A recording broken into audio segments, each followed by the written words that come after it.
George Lucas explains what the Jedi really did to Anakin and how it was their fault. Welcome everybody to this new video. I hope you're enjoying this series. If you are, please do leave a like on the video. That is all I ask. When George Lucas wrote the prequels, he said they weren't just the story of how Anakin Skywalker became Darth Vader. They were the story of how the Jedi destroyed themselves. Anakin didn't fall into the dark side by accident. He was pushed there by the very people who were supposed to save him. In the making of The Phantom Menace, George said that Anakin's story was designed to show how good intentions, when corrupted by fear, can lead to evil. And I touched on this a little bit in the previous video, but I want to reiterate this part because it really does matter for this video. The Jedi think they're doing good, George said, but they've lost their way. They think they can control everything, including the Force itself, and that's when they fall. That same obsession with control is what destroyed Anakin. When Qui-Gon found him, he saw something the others couldn't, the living embodiment of the Force, not just a gifted child. But the Council didn't see that. They saw danger, they saw rules being broken, they saw change, and they feared it. The Jedi are afraid of change, George said. They don't trust the will of the Force anymore. They've become dogmatic. So instead of giving Anakin a family, mentors who would love him, who would nurture his compassion, they gave him rules. They told him not to love, not to feel, not to form attachments. But that was impossible, because Anakin's whole identity was love. He loved his mother, he loved Padme, and he loved Obi-Wan. And every time the Jedi told him to let go, they deepened his fear of losing the people that he cared about. Anakin's fear of losing things is really what drives him, George said. And the irony is, the more he tries to avoid loss, the more he causes it. That's the core tragedy of the prequels. The Jedi believed they could suppress emotion, that by denying attachment, they were protecting themselves from the dark side. But what they really were doing was cutting themselves off from empathy. George said the Jedi misunderstood balance. They believed balance meant rejecting desire, passion, and fear, but true balance meant embracing them, understanding them, and mastering them without letting them control you. Anakin never learned that because no one taught him. Qui-Gon could have, but Qui-Gon died. And with him dead, the last Jedi who still understood the living Force, George had this to say about it.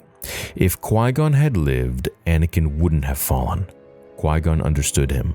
He would have taught him how to let go. Instead, Anakin was trained by Obi-Wan, a great Jedi, but a man bound by the Council's rules.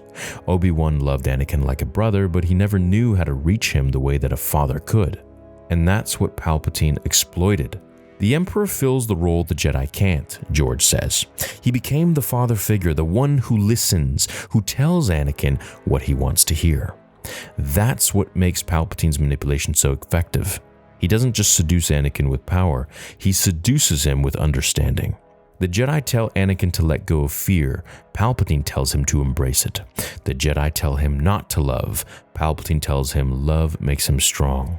The Jedi tell him that he's dangerous, and Palpatine tells him that he's special. And in the end, the person who claims to love him, the person who gives him permission to feel, is the one who destroys him. That's the tragedy that George was building from the very beginning. Anakin becomes what the Jedi made him, George said. They took a boy full of love and taught him to fear it. That's why the story of the Chosen One isn't a tale of evil defeating good, it's a tale of good corrupting itself through fear. When you watch Revenge of the Sith, you see that fear play out in every scene.